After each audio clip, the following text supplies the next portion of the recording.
セガはロールプレイングゲームも変えてしまう。ファンタシースター、かつてない驚異のグラフィック、壮大な SF ストーリー、その秘密は4メガ。ファンタシースター。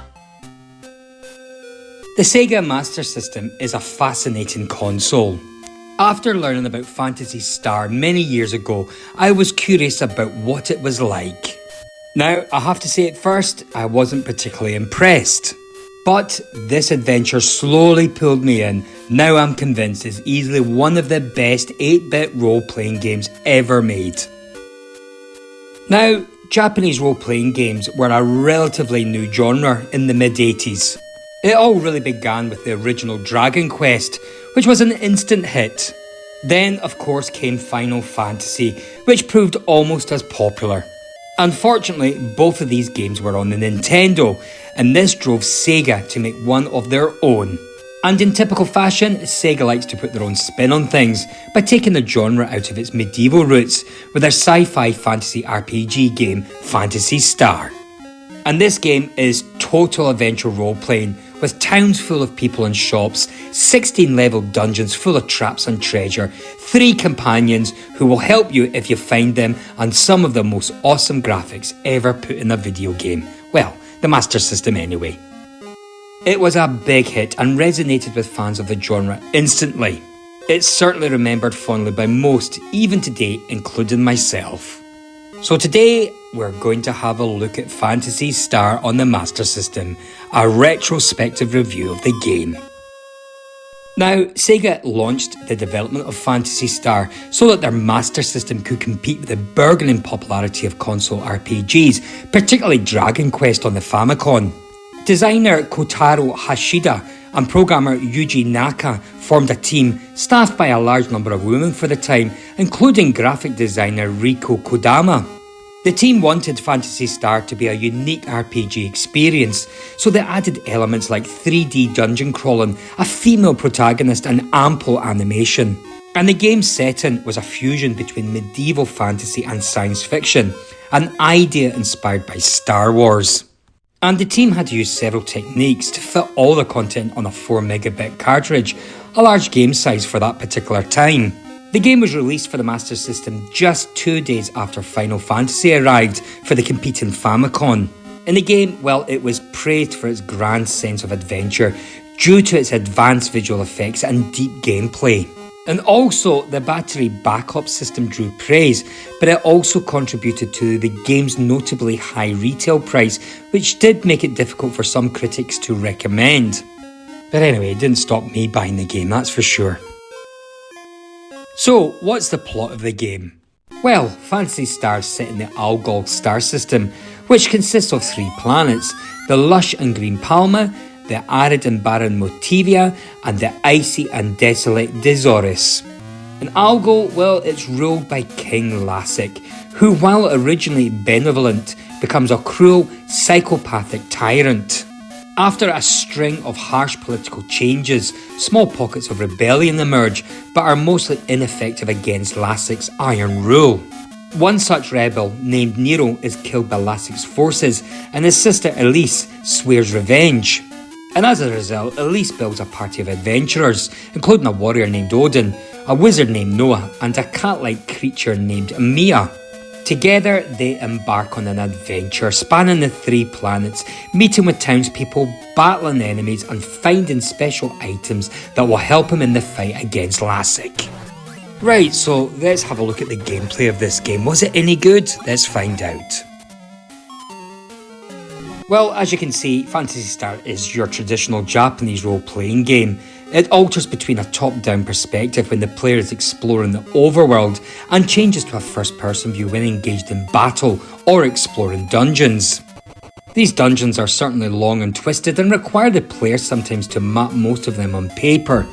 That's certainly something that I done because I just used to get lost all the time. When exploring the overworld, the player can venture into town to buy items and weapons. Outside the towns, monsters may randomly engage the player in battle. And the player, well, you control the main character Elise, and as the game progresses, other characters are recruited to her party. As I said, the wizard Noah, the warrior Odin, and that cat-like creature named Mua. And each character has different strengths, weaknesses and abilities, and the party has a shared inventory of items and equipment. And when you encounter enemies, well, all the party members enter into battle together, and the battles are handled using a menu system, which allows a player to fight or attempt to talk and negotiate with an enemy. And when an enemy is defeated, party members gain experience points and are rewarded with a treasure chest that may contain money or a booby trap. And as the characters gain experience points, they increase in level, gaining access to new magic spells and raising their offensive and defensive statistics. As I said, it's your traditional Japanese role-playing game.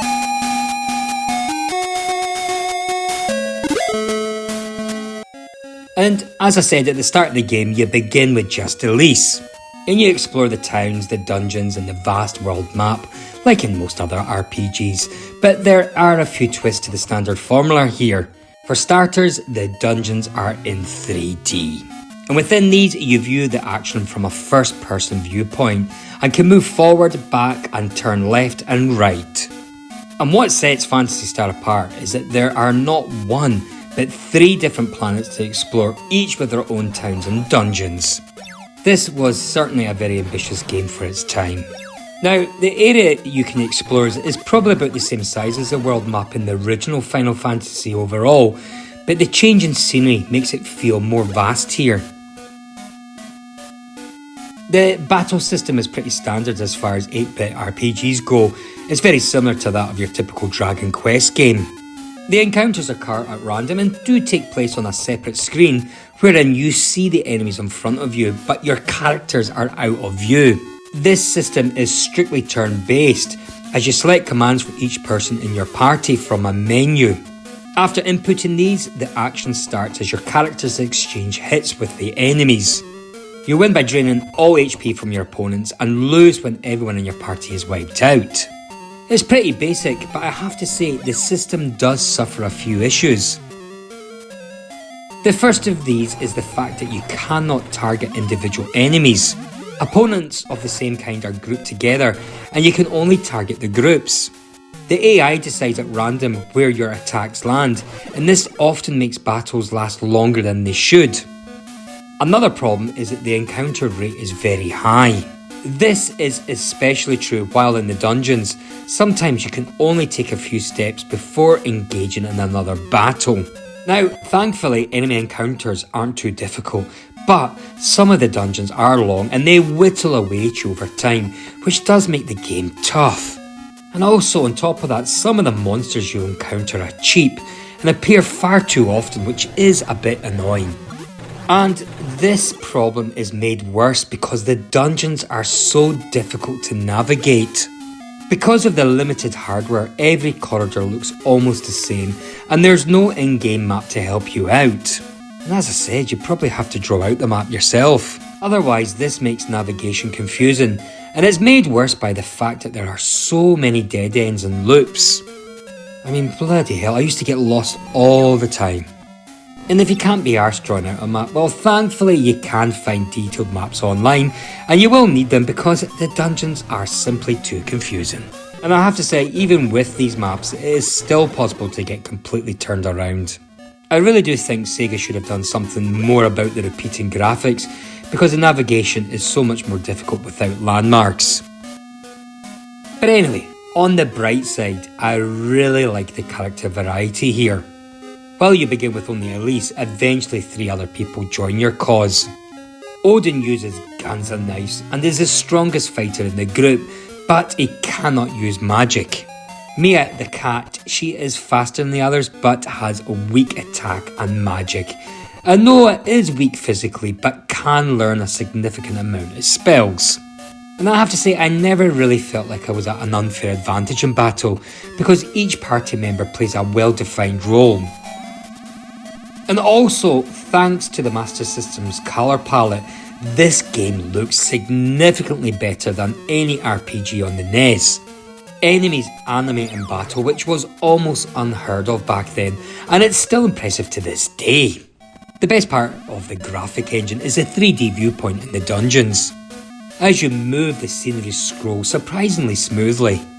I felt that it was a little slow, but this wasn't a big problem. The soundtrack is also very good. The soundtrack is extremely memorable, with fantastic compositions for the world map and the dungeons. I suppose the only problem is that the sound effects are a bit jarring. Loud bleeps and blips that don't really fit, and in my opinion the game would have been better had they been completely omitted. And with regards to the reception of the game, well, Phantasy Star was well received. Computing Gaming World called it the big shot in the arm for Sega, who was, at the time, being buried under a ton of NES titles and aggressive marketing. Electronic Game Player felt the game was leading the industry into a new era of console RPGs. Sega Pro called it the best RPG on the Master System. Zap called it a must-have for RPG fans. Computer and Video Games felt it was a massive and sprawling game and were left impressed visually and orally. The game was also commended for its strategy, puzzles and challenge. Video Games and Computer Entertainment and the Sega magazine praised the game for being easy to play and not relying on quick action and reflexes. Critics also liked the variety of monsters and the combat system. Computer Gaming World wrote that not since Dungeon Master had such a good and explicit graphic combat system been seen. Computer Entertainer felt the game's large scope and deep gameplay was more typically seen in computer games than on consoles.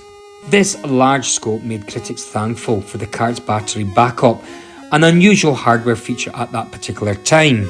The save battery and complex gameplay led some critics to compare Phantasy Star to The Legend of Zelda. Critics also praised the game for its presentation, building a grand sense of adventure and atmosphere. Video Games and Computer Entertainment commended the mix of science fiction and fantasy elements and felt it had a grander scale than other RPGs. Electronic Game Player wrote that the atmosphere was simply breathtaking by current video game standards. And with regards to the graphics, well, they were enjoyed by many reviewers, especially for their vivid colours and animation. The monster animations in particular received considerable positive attention. Many of the reviewers enjoyed the dungeons, thinking the lighting and perspective effects made for a realistic presentation. Electronic Game Player called Phantasy Star a visual tour de France and so technologically superior in graphics that the Nintendo titles pale by comparison. Zap called it a technical achievement considering the Master System hardware limitations. But in saying all that, the game was difficult to recommend for some because of its high price. Computer Entertainer found the purchase difficult to justify as it was the highest price they had ever seen for a game on any cartridge-based system or disc-based computer. Computer and Video Games felt that they could only recommend it for hardcore RPG fans for that reason too. However, Video Games and Computer Entertainment called it such a remarkable video game that it may justify its existence as the most expensive cartridge on the shelf. Yep, I don't mind spending a little bit of money as long as I'm getting quality. So, in summary, Phantasy Star is considered a landmark RPG. It has been called revolutionary, pioneering, and ahead of its time. I mean, it is credited with helping to define the genre and introduce the West to console RPGs. Although I am a massive Final Fantasy and Dragon Quest fan, I have to say Phantasy Star on the Master System has the better graphics and general presentation compared to the NES Final Fantasy and Dragon Quest games. But I have to say the gameplay does feel a little bit more aged here. The dungeons are simply too confusing to navigate. And also the fact that you can't select individual targets from groups in battle is also very annoying. And I have to say these are pretty big issues, but And saying all that, it's still one of the greatest RPGs of all time. The lore, setting and style push Phantasy Star to incredible heights. Any serious fan of the genre needs to play this one, you really do.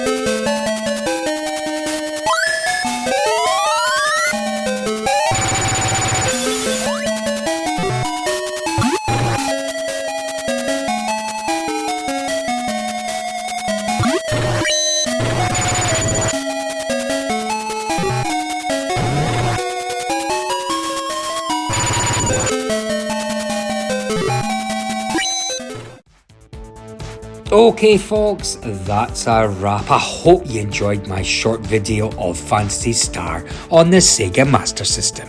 Thank you very much for watching, it is much appreciated. Now, please remember to like my video, share a comment, and better still, subscribe. Go on, press that button. Until my next video, I'll see you all very soon. Bye bye.